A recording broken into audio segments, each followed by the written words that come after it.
Okay, so I'm on Monkey Chop Farm with Chris Barber. Thanks very much, Chris, No problem. for giving me a bit of time. You see, you're very busy up here today. You've already done a couple of lots, which I've been lucky enough to watch. So you're a point-to-point trainer with a rich family history. Well, yeah, no. Well, my grandfather was a fantastic trainer. He did extremely well. And then afterwards, Jack was as well. And I sort of very much learnt my trait off following Grandad and Jack, and they both were. If I'm as successful as they are, I'll be very happy. Yeah, they tell me that you're 25 years old with 21 years experience, learning from your granddad from a very early age. Yeah, no. Well, I spent sort of every summer and every school holidays I was there. As any time I could get out of school, I was straight in the yard and with the horses. I was definitely not a school person, but no, I sort of learnt as much as I could off him, and no, it was brilliant, really. Yes, you took a natural interest in it. So Yeah. this is your own yard up here. So how many horses can you take? Well, we've got there's 22 being ridden out at the moment, and then there's a few other horses dotted around the place, just sort of in pre-training. It's a couple. Maddie Hand, the girl up the road, is doing a bit of flat work with a few of them, just trying to build up their muscles, and does a good job. So yes, we probably have got about 24, 25 ready to go at some point. We see you've got a horse walker down there. What the facilities?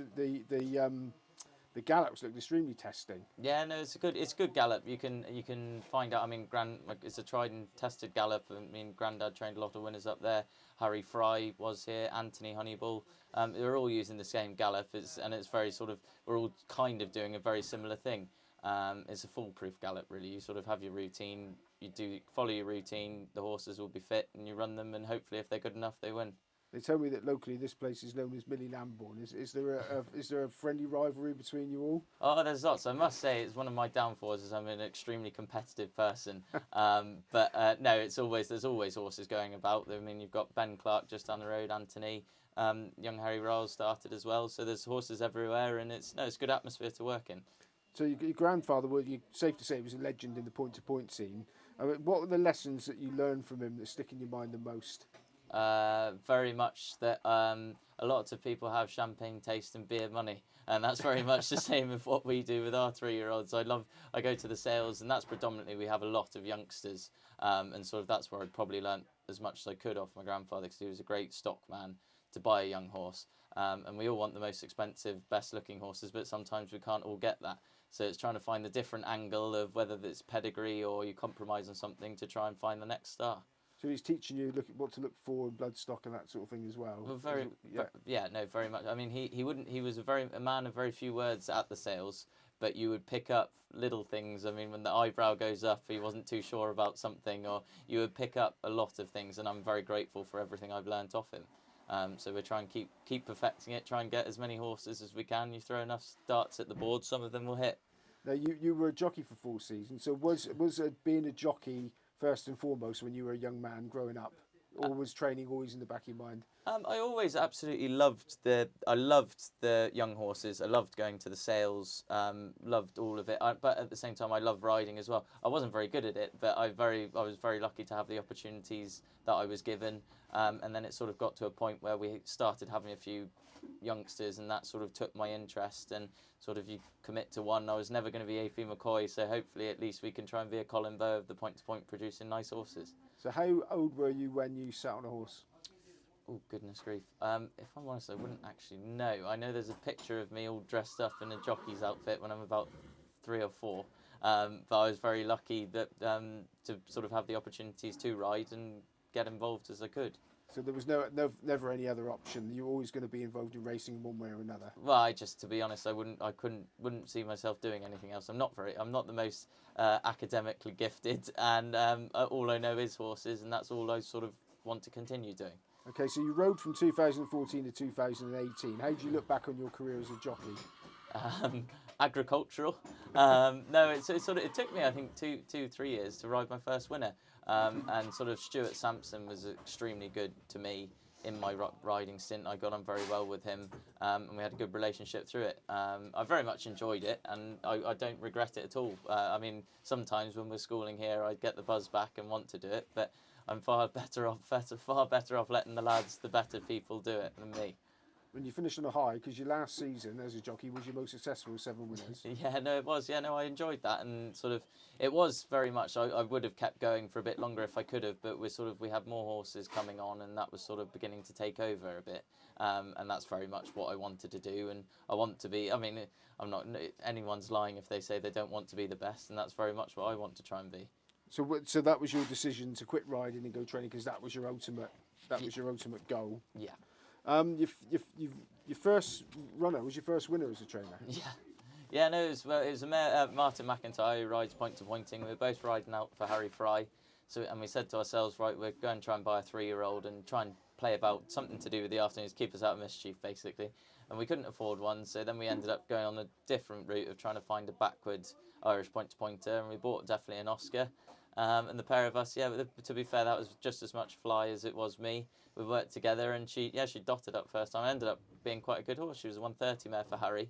And I got her back as a brood mare now. She's got a first foals, 2-year-old now, so hopefully there'll be a few more to come through. And hopefully I'm right, you had your first winner under rules at Exeter with Famous Claremont, Yes. ridden by Will Biddick. Yeah. Is Will about much? He's about. He tries to come down sort of every when he can, get them schooled up. As I say, we've got plenty of young coursers who need schooling. And that first under chase, that was eluded me for a long time. So it was quite a relief to get that on the board, I must say. And so you still ride work. Do you miss riding? When you go point to points, you think, I wish I was having a little flip around. But I mean, some people will say yes, some people will say no. I do miss it sometimes in the fact that when you leg the jockey up, you're completely out of control. Then it's up to them. I mean, as I say, when you're legging up the likes of Will Biddick or Martin McIntyre, you know you've got full faith. If they can't get the job done on them, no one else can. So in that respect, no. But then I do say sometimes when we have a school of the youngsters and you get a really exciting one, it does give you the buzz, and you think, cool. Wouldn't mind to go on this one. Yeah, now there's been a bit of a worry recently about point to points. Too few horses, too many fixtures. Do you sort of worry about the future as you've got a long one ahead of you of the sport? I do and I don't. I think that there's a lot of good people in place making sure that it's sort of what can be done. I mean, I know last year the runners were down, but I think a massive factor for that was the ground. I mean, it dried up massively, and then we had COVID before that. And I think we'll be back on a path to sort of going upwards rather than people being hit by COVID and the equine flu before then. So I do think that the people in charge are very good at what they do, and I think, we've got lots of people wanting to get stuck in and point to pointers, and long may it continue. Is there anything you'd change if you had the power? Oh God, no, I wouldn't. I don't think I'd leave it to the powers that be. I wouldn't. Okay, yeah, and I mean, you say you got a lot of people chomping at the bit to get on. So point to pointing, you need owners that are real sportsmen, don't you? Because they're unlikely to get, even if they win a load of races, the prize money is pretty bad. So are they? So you're finding them still? They're still there, those sort of people. They are still there. I mean, that's what we try and make. Sort of when they run, we try and make it as fun as you can, because it is, at the end of the day, it's a leisure sport, and if you're not having fun, you're not going to do it. And as you sort of highlighted, the prize money isn't there, so you try and make it as enjoyable as you can. And also, I mean, probably more so with the 3-year-olds, we've got a lot more people wanting to have a crack at the 3-year-old, and the sort of rags to riches, trying to buy a young one, win a point to point and sell it on. That's probably more where we've got people sort of knocking the door for. But I still think there's plenty of people about for the right horses. Okay, and I'm told you have a keen eye at the sales. You're quite good on bloodstock. Obviously, your grandfather taught you a fair bit. What sort of horses do you look for? Do you have a type? I wouldn't necessarily say that I'd have a type, but I mean, I do a lot with Ed Bailey, who's a bloodstock agent. He's very, very good at what he does. But sometimes I would the way I would differ on it is that I would probably try and buy the individual more than the pedigree. I think sort of my grandfather always said that, and he's bought some very good horses with very little pedigree by sires I've never heard of. But they're just a smashing individual, and he's had a chance. It's very much sort of, I mean, anyone can be an athlete. It doesn't have to be that your parents have been an athlete. So that's sort of the terminology I try and stick to anyway. Okay, and do you set yourself goals for the season? Have you set yourself like a figure in your mind, how many winners you want, that sort of thing? Well, very, very much. I mean, I always say I'd like as many winners as I have boxes. So we've got 22 boxes here. I mean, we had 25 last year, but I must say I was going a bit gung-ho, and I was very much trying to help Will Biddick win the championship in the race with James. So we were kicking on for as much as we could. But no, we've got a lot more 3-year-olds this year. We've got 14 3-year-olds here. So sort of if they win and we can sell them on, that would be a bonus. Okay, so finally, you're a young man. You've just got into training. Are your ambitions totally in point-to-pointing, or would you like to jump to training under rules full time at some point?